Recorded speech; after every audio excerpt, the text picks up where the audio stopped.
Peskies Pest Control. Put your bugs on the run. Call 205-470-8161. Welcome to another episode of Peskies Pest Control Podcast here in Birmingham, Alabama with Michael and Travis. We do this podcast as a community service for Birmingham, Hoover, Vestavia Hills, Mountain Brook, Helena, Alabaster, Pelham, and all other surrounding areas. Hey, and thanks for listening to the Peskies Pest Control Podcast. I'm Michael, and we've got Travis here, and we are going to be talking about the fire-stinging insect that is in your front and backyard that creates unsightly mounds and just causes lots of problems. Travis, what are we going to talk about today? Well, fire ants, just to put it blatantly for everyone. Fire ants is the scourge of most people's lawns, sometimes the scourge of the structure that, you live in. They range everywhere from, East Coast to West Coast and, as far up as, say, Virginia and down towards Florida. So, they're very wide area that they live in, and that means that, a large amount of people, across the globe are affected by these insects. 100%. They've come in from boxes over centuries from other countries.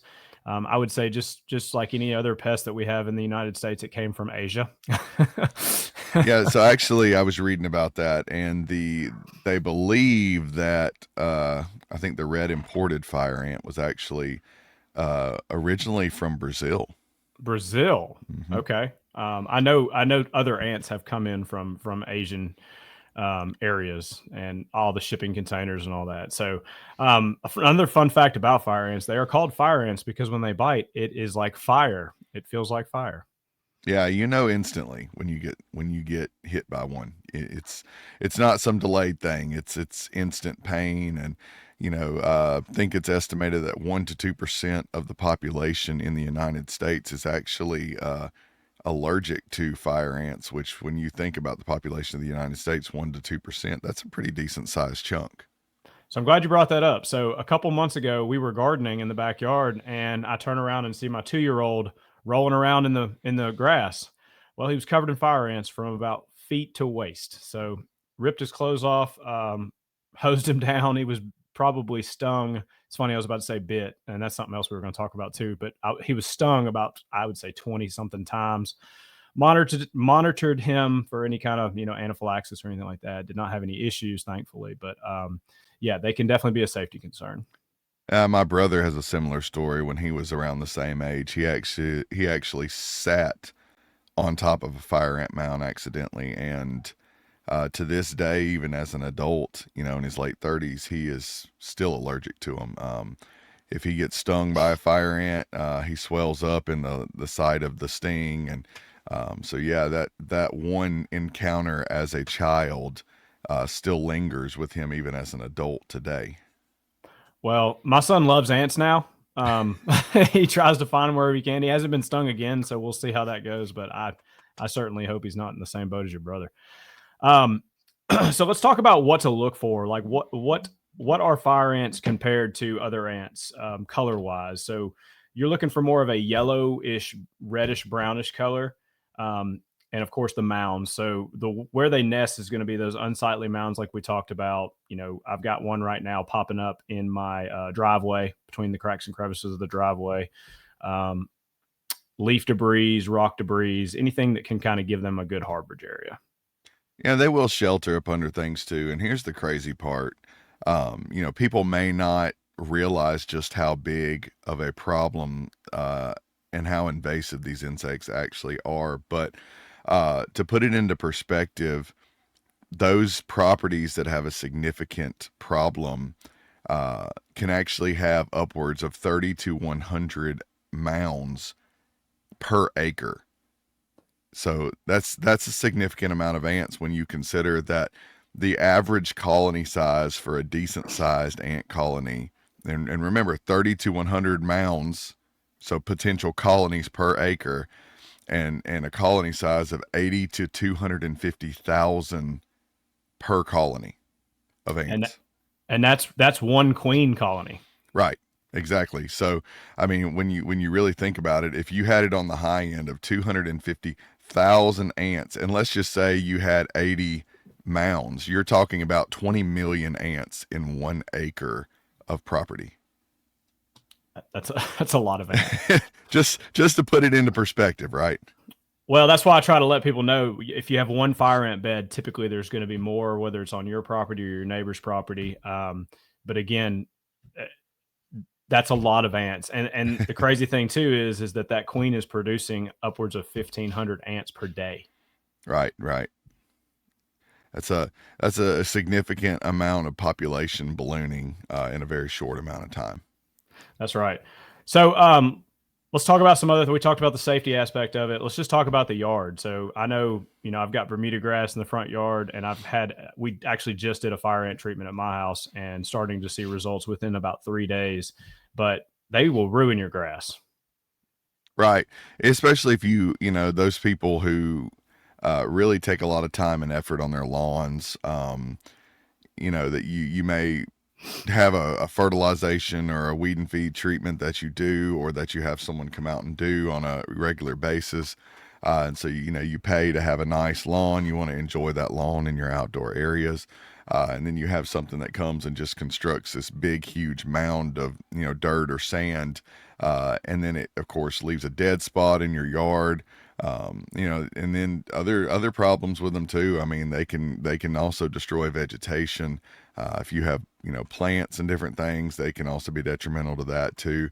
And I think it's estimated that fire ants have an actual economic impact of, I want to say it was like $6 billion per year. From damage and treatment costs total was like $6 billion. Well, I mean, they have the ability to chew on wires. I mean, if they want to, electrical wires, that's another one of the biggest routes we see as far as a building is that AC line going into the building, or those electrical lines, and they just follow that path to least resistance, and then they're in your home or your building. Well, and not only that too, I had a customer that not long ago called us in reference to fire ants because they ended up having a mound that destroyed their air conditioner unit. They had to have things replaced inside. And what happened was, when these ants get inside of these air units and these electrical components of different, like I said, not even just air units, but different products, they may contact some sort of electrical contact, which inflicts a shock on the ant. And that causes the ant to release like an alarm pheromone or an attack pheromone. And then it just brings more ants. So then you have this huge cluster of ants that are attacking this electrical component that shocked the ants in the first place. And they can just cause extreme damage, even up to the point where you might have to replace components of a unit or a whole unit, which can cost thousands and thousands of dollars for a homeowner. I'm glad you brought that up because, same with the calling each other with the pheromones, they do the same with stinging. So that's why in that story with my son, he got stung 20 times because when one ant stung him, they all released a chemical response to sting at the same time.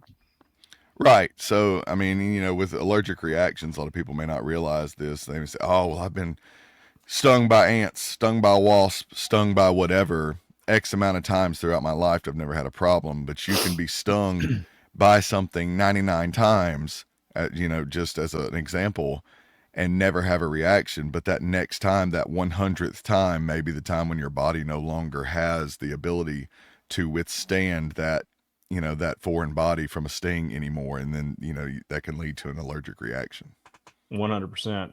Well, we always talk about on this podcast as far as helping people and things that they can do themselves. But I personally would not recommend doing a fire ant treatment yourself. I've heard so many customers tell me that they get that, white powdery stuff from the big box store. And 2 weeks later, they've moved over into the left-hand side of the yard where they were in the right-hand side of the yard. Absolutely. DIY is great. I DIY a lot of different things. Fire ants or just ants in general can be something that are difficult to just tackle on your own because if ants know that something is a killer to them or something is a danger to them, then they just may up and relocate. So, some of these products that I've said it 1,000 times on this podcast and to many other of my customers is that just because something says it can be used to kill an insect doesn't mean it should be used to kill an insect. So, whereas if you do some sort of drench on a mound with something that says it kills ants, and then all of a sudden, a couple of days later, here's this new mound popping up, X amount of distance away from where you treated the other one because they've just moved. So there's a lot more to it than just dumping on something on top of a mound or on a group of ants that says it kills them. We use various methods from baits to broadcast treatments over lawns. I mean, one of our most popular treatments, as you know, and I do it on my yard as well, is our fire ant treatment that broadcasts across the entire lawn that lasts for up to a year. Mm-hmm. And it's amazing. I was just walking through my yard the other day. Back this spring, we had we had fire ant mounds popping up all over the place. And my kids run around in the yard just like yours do. So I treated, and I literally was just looking around the other day and I realized it dawned on me. There's not a single mound anywhere in my yard anymore. And that's amazing. That's a huge bonus. Like I said, we just treated 3 days ago, and it's funny because you typically, I think it's 14 days is when you start to see something. But when you're seeing dead ant mounds in your yard in 3 days, that's pretty impressive. And then having that 1 year warranty that we cover, if there's an ant bed, we'll come take care of it, retreat, whatever we need to do to get that problem solved. Absolutely. And that's why typically what happens is when we have a customer that goes with us for a lawn fire ant treatment, you normally get that call back the next year and ask, hey, when are you coming back to do it again? I got a customer that they really are fearful that their grandbabies that, come and stay with them from out of town are going to get out there in the yard and play. And they've got a really nice plush lawn.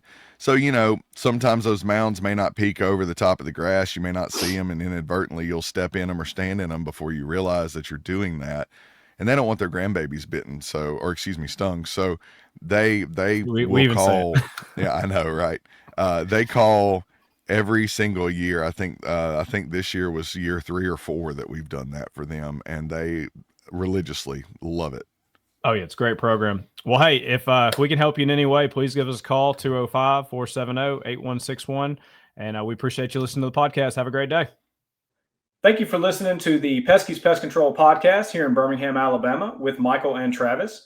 If you have any questions about what we've discussed today, please give us a call at 205-470-8161. And as for me, Michael Wienecke, I'll be happy to speak with you anytime. And don't forget to share this podcast with your friends and subscribe to us on Apple, Amazon, Google, and Spotify. Thanks for listening, and we'll see you next time. Google Peskies Pest Control. Put your bugs on the run. Call 205-470-8161.